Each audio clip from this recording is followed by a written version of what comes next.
whole journey? The journey started, I started rhyming in '84. You know what I'm saying? I was 7. That's when I started.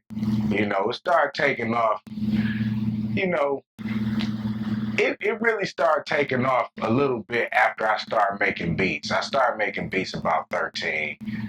Um, but between, 7 and 13, I did some talent shows, you know what I'm saying, with the schools I went to. I went to Dial Elementary. Then I went to Taft Middle School, and then I went to Henry Ford. Before Dial, though, I went to McKinney. That was before I started rhyming, though. So, yeah, so it took off, it took off about, I say a little bit after I got after I started making beats. When I got out of middle school, my older cousin, rest in peace, my cousin Mike, he from Toledo. He liked my style. He liked my flow shit. You know what I'm saying? He's seen me doing the shit since I started. So he became my manager. Me and my partner Ripcord, we was a group. And the name of our group was Young Black and Gifted. So he got us the show with Spice One, G Nut, Yo Yo. And this was like 14. I think I was about 14 at this time. So like a year after I started making beats, that's when that popped off. So, I say it started picking up around that time.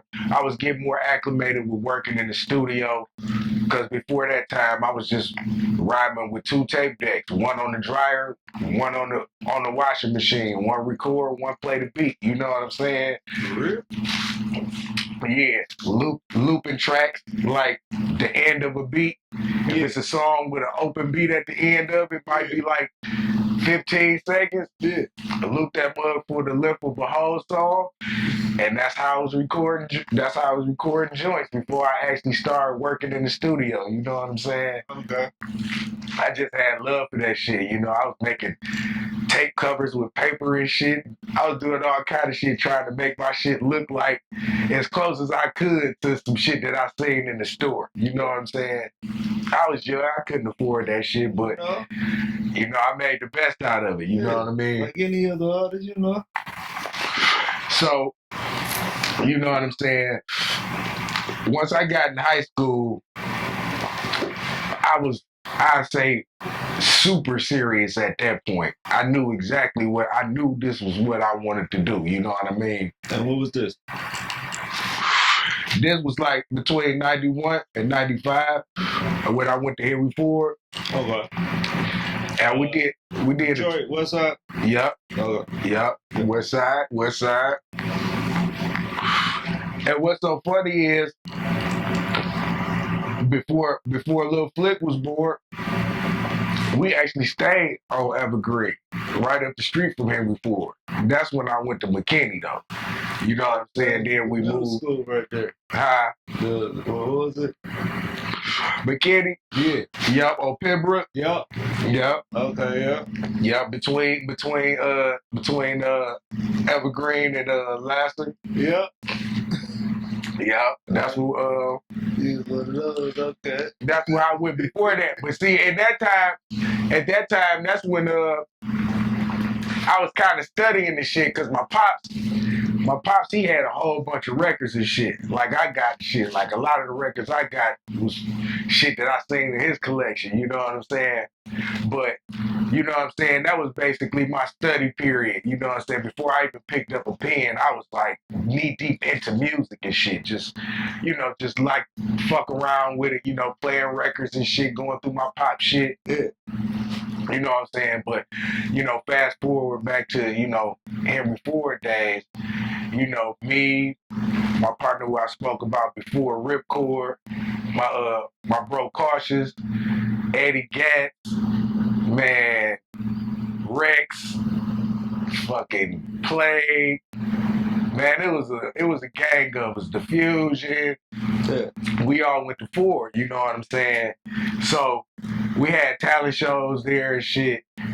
And the last year we was there, we had a talent show. No, this was what? No, that was '94, I think. No, This that was was 95. that was '95. Last year, because you graduated in 95. Yeah, no, I'm saying the talent show was in '95. Yeah, it was like around. I want to say the first semester of my second grade year to like second semester, between first and second semester. Oh, okay, yeah. You know, it was more.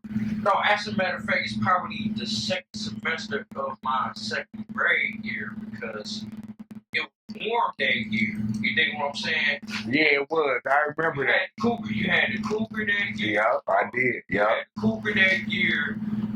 We was definitely bumping motherfucking to Cal, nigga. This was before motherfucking the Purple Tape came out. This was before the Purple Tape came out. Yeah, so it was. Around that time before y'all had graduated and shit. Yeah. So the talent show that we had, that was '95. You right. So man, the talent show was super crazy because this was the year I had actually gotten the dreadnoughts in '92.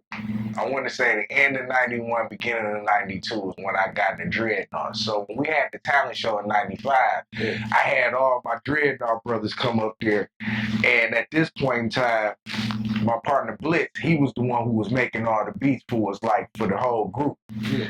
So he had the ASR 10, and nobody had no ASR 10 at this point except for Blitz, one of these boys right here.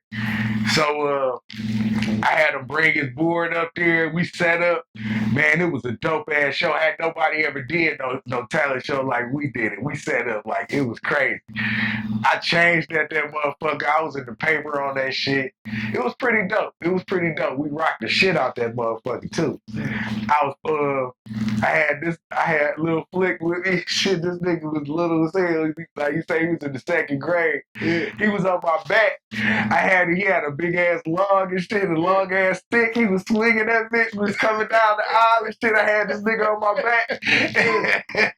That shit was crazy as hell.